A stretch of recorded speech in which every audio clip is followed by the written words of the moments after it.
वैभव लक्ष्मी माता की जय, माँ लक्ष्मी की जय, माँ धान्य लक्ष्मी की जय। आइए आज के वीडियो में हम वैभव लक्ष्मी माता की व्रत कथा का श्रवण करेंगे।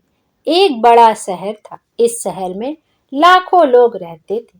पहले के जमाने के लोग साथ साथ रहते थे और एक दूसरे के काम आते थे। पर नए जमाने के लोगों का स्वरूप ही अलग सा है। सब अपने अपने काम में रत रहते हैं। किसी को किसी की परवाह नहीं। घर के सदस्यों को भी एक दूसरे की परवाह नहीं होती। भजन कीर्तन, भक्ति भाव, दया माया, परोपकार जैसे संस्कार कम हो गए हैं। शहर में बुराइयां बढ़ गई थी। शराब, जुआ, रेस, व्यभिचार, चोरी, डकैती वगैरह बहुत से गुनाह शहर में होते थे। कहावत है कि हजारों निराशा में एक अमर आशा छिपी हुई है। इसी तरह इतनी सारी बुराइयों के बावजूद शहर में कुछ अच्छे लोग भी रहते थे। ऐसे अच्छे लोगों में शीला और उनके पति की गृहस्थी मानी जाती थी। शीला धार्मिक प्रकृति की और संतोषी थी। उनका पति भी विवेकी और सुशील था। शीला और उनका पति ईमानदारी से जीते थे। वे किसी की बुराई करते न थे और प्रभु भजन में अच्छी तरह समय व्यतीत कर रहे थे। उनकी गृहस्थी आदर्श गृहस्थी थी और शहर के लोग उनकी गृहस्थी की सराहना करते थे। शीला की गृहस्थी इसी तरह खुशी खुशी चल रही थी।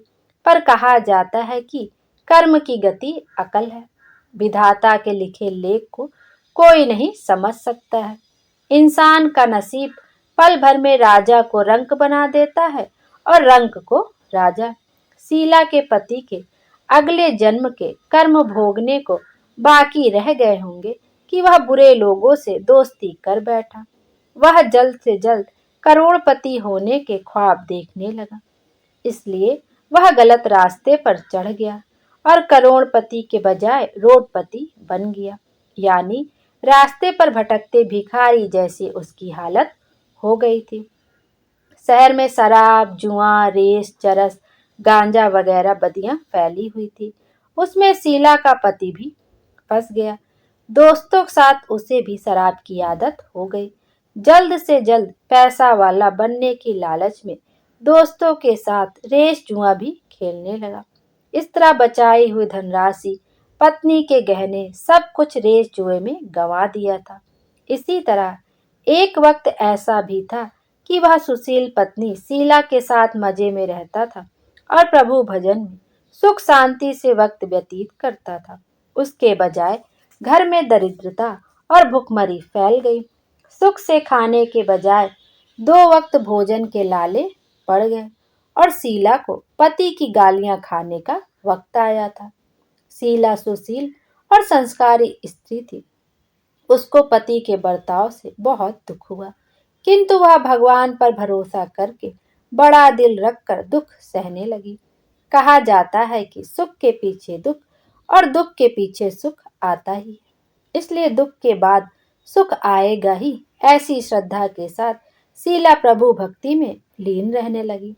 इस तरह शीला असहाय दुख सहते सहते प्रभु भक्ति में वक्त बिताने लगी। अचानक एक दिन दोपहर को उनके द्वार पर किसी ने दस्तक दी। शीला सोच में पड़ गई कि मुझ जैसे गरीब के घर इस वक्त कौन आया होगा। फिर भी द्वार पर आए हुए अतिथि का आदर करना चाहिए। ऐसे आर्य धर्म के संस्कार वाली शीला ने खड़े होकर द्वार खोला। देखा तो सामने एक माजी खड़ी थी। वे बड़ी उम्र की लगती थी, किंतु उनके चेहरे पर अलौकिक तेज निखर रहा था। उनकी आंखों में से मानो अमृत बह रहा था। उनका भव्य चेहरा करुणा और प्यार में छलकता था। उनको देखते ही शीला के मन में अपार शांति छा गई। वैसे शीला इस माजी को पहचानती ना थी, फिर भी उनको देखकर शीला के रोम रोम में आनंद छा गया। शीला माजी को आदर के साथ घर में ले आई। घर में बिठाने के लिए कुछ भी नहीं था, अतः शीला ने सकुचाकर एक फटी हुई चादर पर उनको बिठाया। माँ जी ने कहा, क्यों शीला, मुझे पहचाना नहीं? शीला ने सकुचा कर कहा, माँ आपको देखते ही बहुत खुशी हो रही है, बहुत शांति हो रही है। ऐसा लगता है कि मैं बहुत दिनों से जिसे ढूंढ रही थी वे आप ही हैं, पर मैं आपको पहचान नहीं पाई। माँ जी ने हंसकर कहा, क्यों भूल गई? हर शुक्रवार को लक्ष्मी जी के मंदिर में भजन कीर्तन होते हैं, तब मैं भी वहां आती हूँ। वहां हर शुक्रवार को हम मिलते हैं। पति गलत रास्ते पर चढ़ गया, तब से शीला बहुत दुखी हो गई थी और दुख की मारी वह लक्ष्मी जी के मंदिर में भी नहीं जाती थी। बाहर के लोगों के साथ नजर मिलाते भी उसे शर्म लगती थी।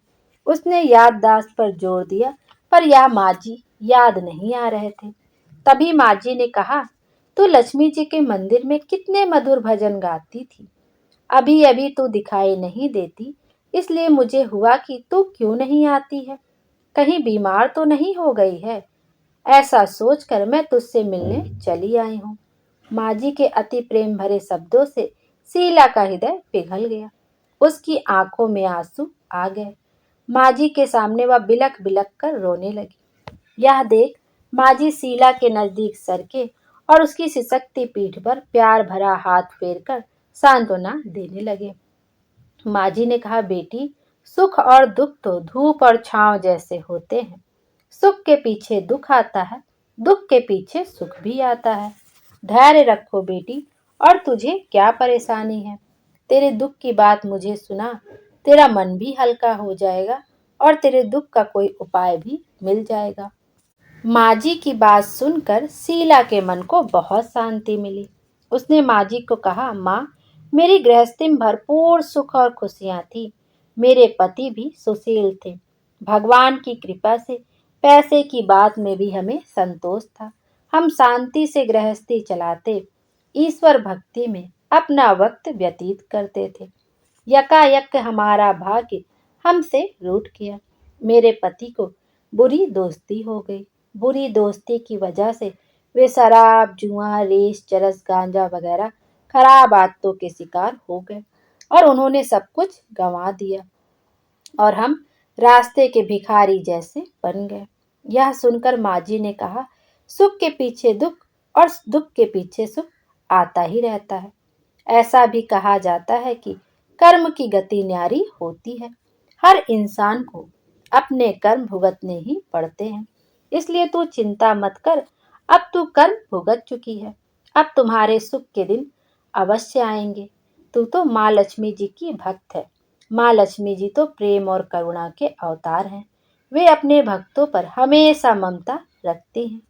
इसलिए तू धैर्य रख के माँ लक्ष्मी जी का व्रत कर, इससे सब कुछ ठीक हो जाएगा।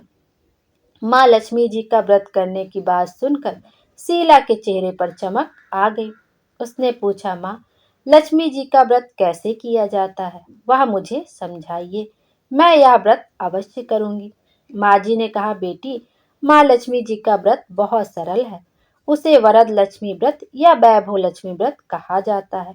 यह व्रत करने वाले की सब मनोकामना पूर्ण होती है। वह सुख, संपत्ति और यश प्राप्त करता है। ऐसा कहकर माँ जी वैभव लक्ष्मी व्रत की विधि कहने लगी। बेटी, वैभव लक्ष्मी व्रत वैसे तो सीधा साधा व्रत है, किंतु कई लोग यह व्रत गलत तरीके से करते हैं, अतः उसका फल नहीं मिलता। कई लोग कहते हैं कि सोने के गहने की हल्दी कुमकुम से पूजा करो, बस हो गया। पर ऐसा नहीं है। कोई भी व्रत शास्त्रीय विधि पूर्वक करना चाहिए, तभी उसका फल मिलता है। सिर्फ सोने के गहने की पूजा करने से फल मिल जाता हो तो सभी आज लखपति बन गए होते। सच्ची बात यह है कि सोने के गहनों का विधि पूजन करना चाहिए। व्रत की उद्यापन विधि भी शास्त्रीय विधि मुताबिक करनी चाहिए, तभी यह वैभव लक्ष्मी व्रत फल देता है। यह व्रत शुक्रवार को करना चाहिए। सुबह में स्नान करके स्वच्छ कपड़े पहनो और सारा दिन मन में जय माँ लक्ष्मी का रटन करते रहो। किसी की चुगली नहीं करनी चाहिए। शाम को पूर्व दिशा में मुख रख सके इस तरह आसन पर बैठ जाओ।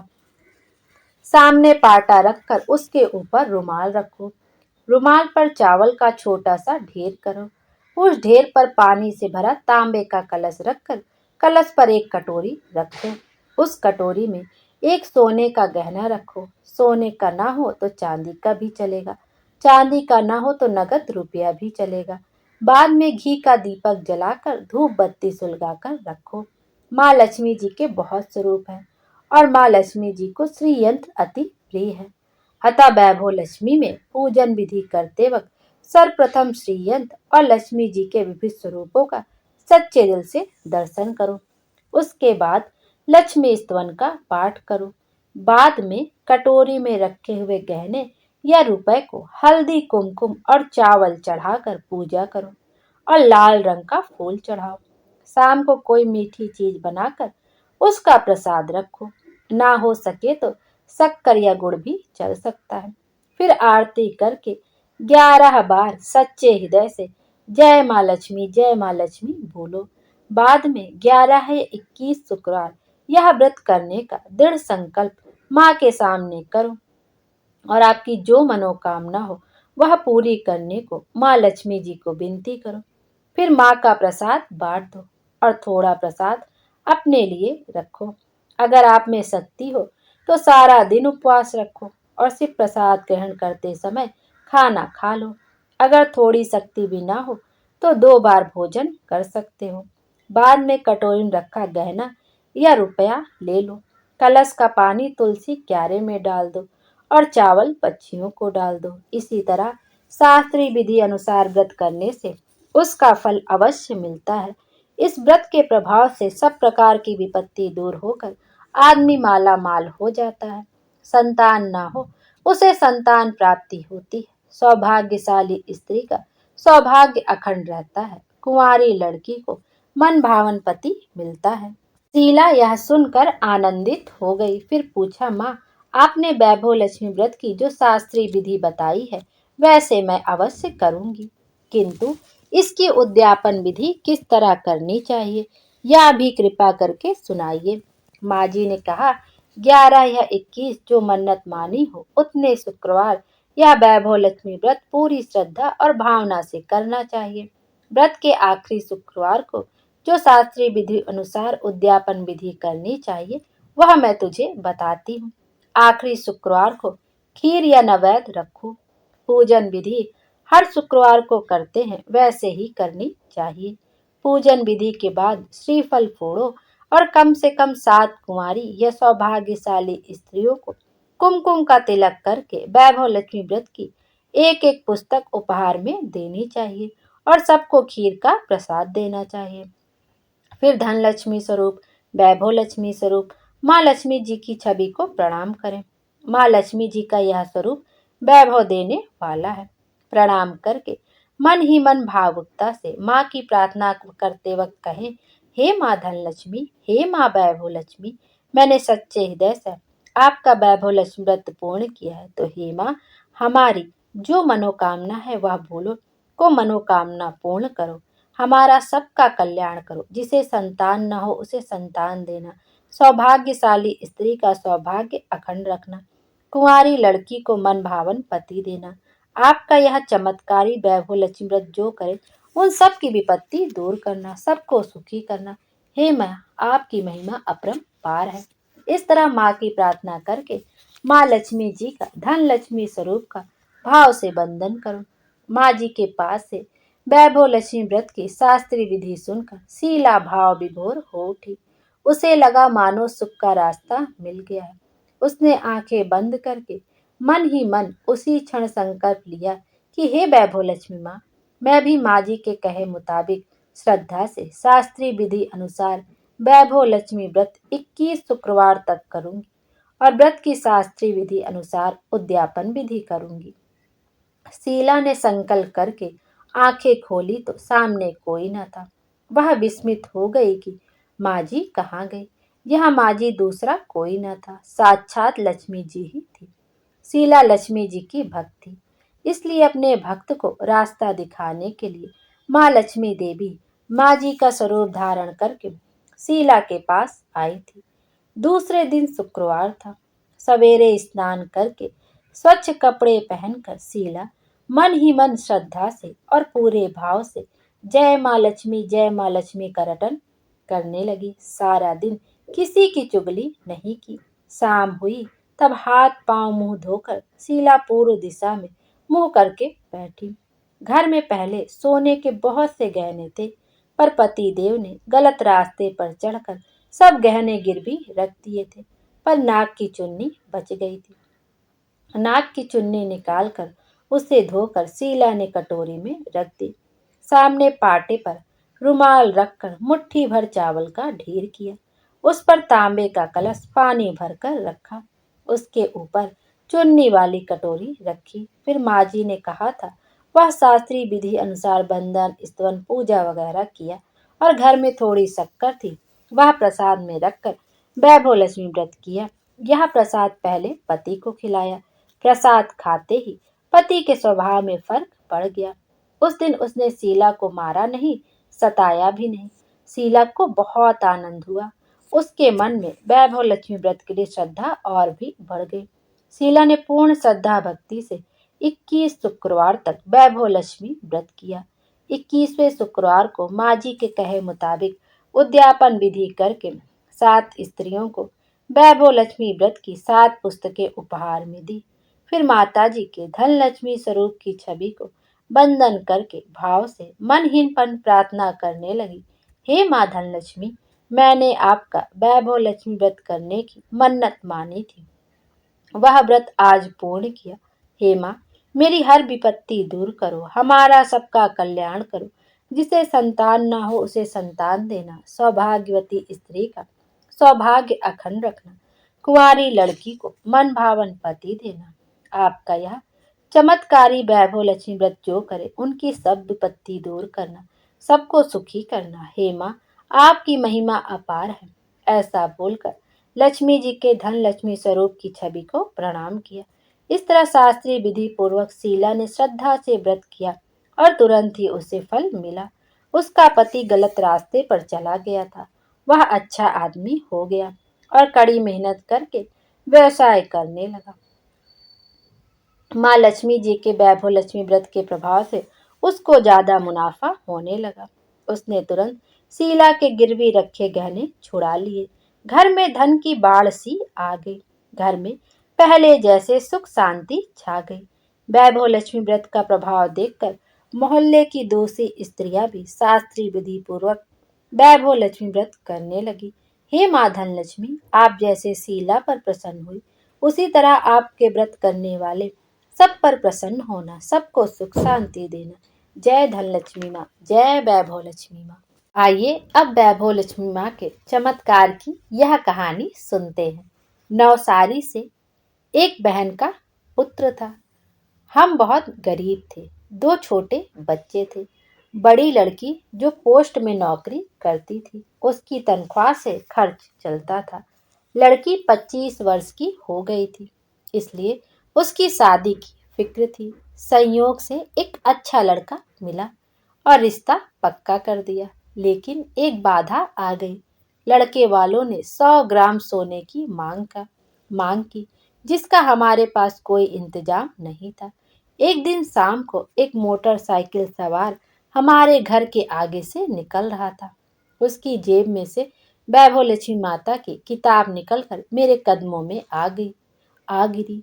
वो किताब मैंने पढ़ी और इस किताब में वैभव लक्ष्मी व्रत रखने की विधि लिखी गई थी और मैंने वह विधि पढ़ी और दूसरे दिन शुक्रवार था। मैंने स्नान करके 11 शुक्रवार व्रत करने की मन्नत मानकर संकल्प किया और शुक्रवार के दिन सारा दिन जय माँ लक्ष्मी का रटन किया। किताब में लिखे अनुसार विधि से पूजन करके गुड़ का प्रसाद रखा और मैंने 5वें शुक्रवार माँ लक्ष्मी का दर्शन पाया। तभी हमारा 50,000 की लॉटरी निकली। हमने 100 ग्राम सोने का गहना बनवाया और लड़की के ससुराल भिजवाया और हमारी बेटी की शादी हो गई और हमारा दुख दूर कर दिया। बोलो जय धन लक्ष्मी माँ, जय वैभव लक्ष्मी माँ। बोलिए लक्ष्मी माता की जय, माँ लक्ष्मी की जय। आइए आज इस प्रेरक कहानी का श्रवण करते हैं कि माँ लक्ष्मी कहाँ निवास करती हैं। एक बार की बात, राजा बलि समय बिताने के लिए एकांत स्थान पर गधे के रूप में छिपे हुए थे। देवराज इंद्र उनसे मिलने के लिए उन्हें ढूंढ रहे थे। एक दिन इंद्र ने उन्हें खोज निकाला और उनके छिपने का कारण जानकर उन्हें काल का महत्व बताया। साथ ही उन्हें तत्व ज्ञान का बोध कराया। तभी राजा बलि के शरीर से एक दिव्य रूपात्मा स्त्री निकली। उसे देखकर इंद्र ने पूछा, दैत्यराज, यह स्त्री कौन है? देवी, मानुषी अथवा आसुरी शक्ति में से कौन सी शक्ति है? राजा बलि बोले, देवराज, ये देवी तीनों शक्तियों में से कोई नहीं है, आप स्वयं पूछ लें। इंद्र के पूछने पर वे शक्ति बोली, हे देवेंद्र, मुझे ना तो दैत्यराज बलि जानते हैं और ना ही तुम, ना कोई अन्य देवगण। पृथ्वी लोक पर लोग मुझे अनेक नामों से पुकारते हैं, जैसे श्री, लक्ष्मी आदि।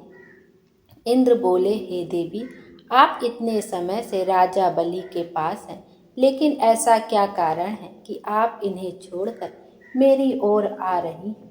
लक्ष्मी जी बोली, देवेंद्र, मुझे मेरे स्थान से कोई भी हटा या डिगा नहीं सकता है। मैं सभी के पास काल के अनुसार आती जाती रहती हूँ।